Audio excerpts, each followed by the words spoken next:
Il était une fois, dans un royaume lointain appelé Sawara, une jeune princesse nommée Sophie. Sophie avait une immense curiosité pour tout ce qui l'entourait. Au lieu de se prélasser dans le confort du palais, elle passait ses journées à explorer les vastes collections de livres de la bibliothèque royale. Un jour, en feuilletant un ancien manuscrit, Sophie découvrit l'existence d'un mystérieux laboratoire caché quelque part dans le royaume.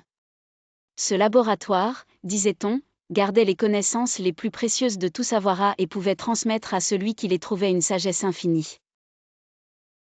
Intriguée, Sophie décida de partir à l'aventure pour le trouver.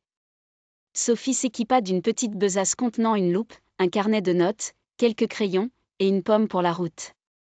En quittant le château, elle rencontra Hugo, un jeune garçon de sa classe. Hugo adorait les histoires de chevalerie et d'exploration. Fasciné par l'aventure promise, il demanda à accompagner Sophie. Ensemble, ils traversèrent des champs verdoyants, des forêts enchantées, et grimpèrent des collines escarpées. En chemin, Sophie apprit à Hugo l'importance de l'observation et de la patience. Chaque détail compte, disait-elle, et peut-être qu'en écoutant la nature, elle nous chuchotera ses secrets. Un soir, alors qu'ils campaient sous les étoiles, Sophie et Hugo virent une constellation particulière briller plus fort. En suivant les étoiles, ils trouvèrent un vieux chêne où la sève éclatait de lumière dorée.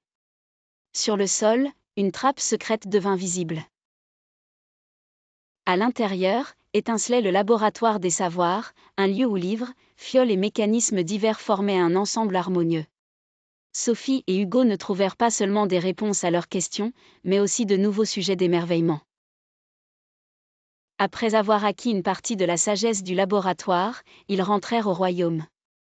La princesse partagea alors les secrets appris et organisa des ateliers pour les enfants de Sawara, où chacun pouvait découvrir la joie de comprendre le monde qui l'entoure.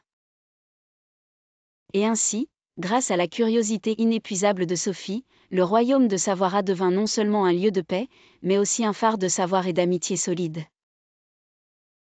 La curiosité de Sophie et l'aventure partagée avec Hugo leur avaient enseigné que la véritable richesse réside dans le partage de la connaissance et le plaisir de découvrir ensemble.